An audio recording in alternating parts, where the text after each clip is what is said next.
ideal world, we'd be able to lose fat and gain muscle at the same time, and we'd never reach a point where our results slowed. However, in real life, once you've been training for a while and you've reached a healthy weight, things become more complicated, the changes can feel more subtle, and you might start wondering what's next. If you don't know me, I'm Melanie, personal trainer, nutrition coach, and creator of Female Fitness Systems, and I've been working with women in person and online for over a decade now. Today, we're talking about body recomposition and what this means for you at this stage of your fitness journey. So in this video, I'll tell you what it is and what it means for you, and then I'm going to give you a framework that will help you stay focused and motivated and keep making progress, whether you want to build more muscle, strength, or work on shape. So what is body recomposition? Well, this refers to losing fat and gaining muscle while the scale doesn't change very much. And if you've ever had somebody compliment you on looking slimmer or having more muscle, but the scale hasn't really been moving, then you've probably had some recomping going on. Now, it's generally thought that body recomposition is most likely to happen in somebody who's new to training, or somebody who has been away from training for a while and comes back, or somebody who hasn't been following a very effective program or hasn't been eating very well and then really gets things sorted out. So that's when body recomposition is most likely to happen. So why after time do these type of gains slow down? Well, generally it's thought that your body prefers one clear signal. So that's why in the fitness industry you often hear about cutting or bulking. But the problem is that most of the women I work with in their 40s, in their 50s, they don't want to be bulking, they don't want to put on fat, and they also don't really want to lose more weight either, because they've reached a point where that's going to take a lot of energy and effort. And after a while, you just don't want to be dieting all the time. So if you are at this stage, you might be thinking, what's next? Am I stuck here? Well, the good news is that there's still a lot to look forward to at this stage, even though the changes might be more subtle. As I mentioned at the beginning, I've created a framework for you to help you understand this stage, and I call it the Hold, Build, Shape framework. So let's talk about what each of those three things means for you. So first of all, holding.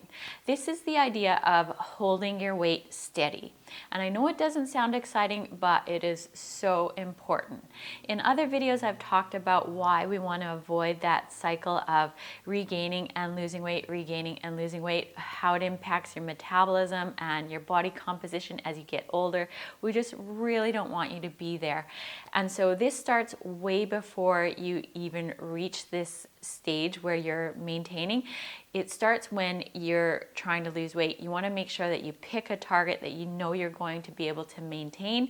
And then once you get there, you're monitoring your weight and you're adjusting things to make sure that you're actually maintaining it. This is so important.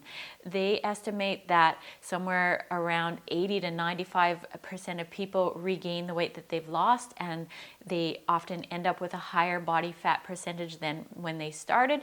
So it's just so important that you're protecting all of the hard work that you've done to get to this stage. So that's why the first part of recomposition when you're at this stage of your fitness journey is all about holding. It needs to be a really big priority. And then of course we get into the idea of building muscle and strength, because even though the results might be slower, it is still possible to make some gains. You just have to realize that the visual changes are just not going to be so dramatic. So at this stage, you can do things to optimize your training and your nutrition. So starting with training, the first thing you can do is improve your skill set around training. So get better at training, learn about mind-muscle connection, watch lots of videos that are actually about how to train more effectively. Not just social media, Instagram type stuff, but watch people who are really teaching you the ins and outs of how to connect with your muscles and how to get more out of your workouts. That alone can make a huge difference to the gains that you get. And then make sure that just because you've reached a point that you like, you don't get laissez-faire with it and let your training volume decrease. You really want to keep that training volume up. And if you have phases where you can do even more volume, then that's a way that you might edge those gains up a little bit. So focusing on how many times a week you work out, and wherever you can, maybe adding an extra day on. And then there's other things you can do too, like if you train at home, make sure that you're always adding to your home gym so that you can keep progressing, so that you have heavy enough weights, so you're challenging yourself. And this is something that a lot of my ladies do, but once they've trained at home for a year or two, they might decide to join a gym.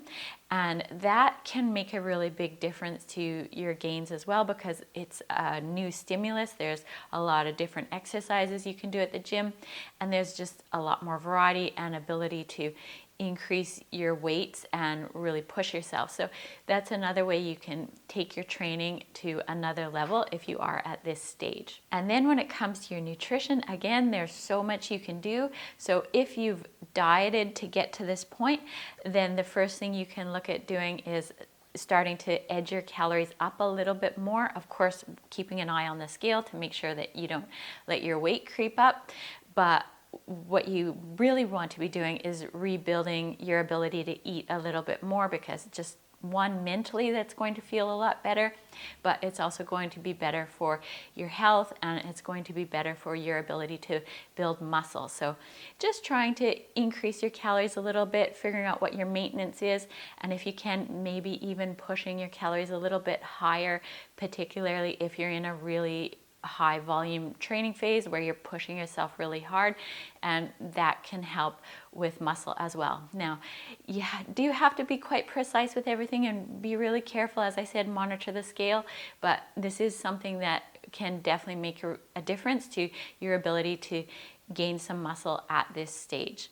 And then of course you want to be optimizing things like your workout nutrition, so making sure you're really getting that right, as well as your protein intake and also the protein quality. So that's really next level stuff, but focusing on the protein quality in your day-to-day diet can make a big difference to your gains at this stage, especially if you're over 40. And in the past couple of years, I noticed that I felt like I wasn't really seeing the changes that I want, and that I was maybe even losing some muscle mass. And so I actually went back to a more meat-focused diet where I really focused on leucine, which is what I mean when I talk about protein quality. And I started to build my diet around that. And I do feel like that made a really big difference to my physique in the last year and my ability to build and retain muscle. And so if you want to learn more about that, I really recommend my Mind and Muscle program, which I'm going to talk about more at the end. But that program has a whole unit around protein intake and protein quality.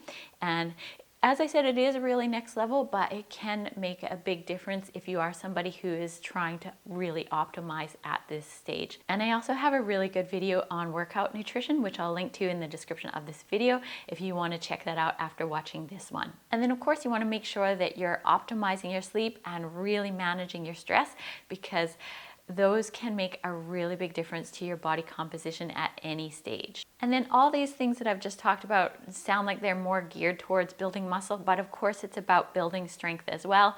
And at this stage, focusing on building strength is really where your training can start to feel more fun and interesting. And so making sure that you're tracking your lifts and that you're progressing, all of that's really important, and setting some fun goals for yourself. It can just keep you more focused and motivated and give you something else that is going to keep you engaged at this stage of your fitness journey. And then the third part of my framework is shape, because the reality is we all would like to look better. And I'm not talking about fix your flaws or focus on your body in a really negative sort of way. What I'm talking about is having a look at your body and being really curious about what it can do and what you can achieve. So let's say you lost a ton of weight and now you're not sure what to focus on, but you know you wouldn't mind getting some nice arm muscles. Then maybe for the next year you focus on building more arm muscles and seeing if you can get your bicep popping, you know, things that are quite fun and lighthearted. And there is a science to building shape, so you can't just wing it. You need to make sure that you're doing enough sets and repetitions and giving those muscles enough stimulus so that they actually can change and develop.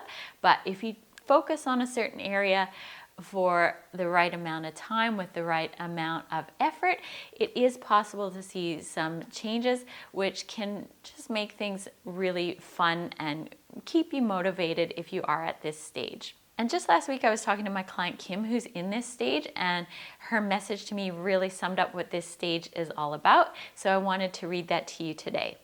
So Kim said, I definitely notice the differences in my body. It's fun to catch the small changes, like seeing a new little cut in the mirror on my arms or my shoulders and feeling harder muscle in my legs. And of course, I can tell I'm getting stronger, slow and steady, but still so fun to progress. And that's really what the whole build shape stage is all about, embracing that strong, healthy lifestyle and seeing what you can achieve, even if the changes are more subtle. Now, before you go, if you want some help with your training and nutrition and you'd like to work with me, there are a few options. First of all, you should definitely have a good training program. So I'll link to my training programs in the description of this video, and you can head over to femalefitnesssystems.com and check them out there. And then if you are a client and you're wanting to go to the next level and you're wanting a bit of support, this is where you could consider adding some weekly check-ins on with me. That can make a huge difference to the results you get, and together we can optimize everything. And then of course my Mind and Muscle program, which is open to everybody. The reason I created Mind and Muscle was to really help ladies who want to go to the next level, to optimize everything, to understand the changes that you're going through at midlife and what you can do about them. And as I mentioned earlier in this video, I do get into protein intake, optimizing protein quality if that's something you want to do. So that is really a great program if you're looking to take things to the next level. So I'll link to that as well in the description of this video. So that's everything from me today. Make sure you leave me questions in the comments of the video. I will get back to you there.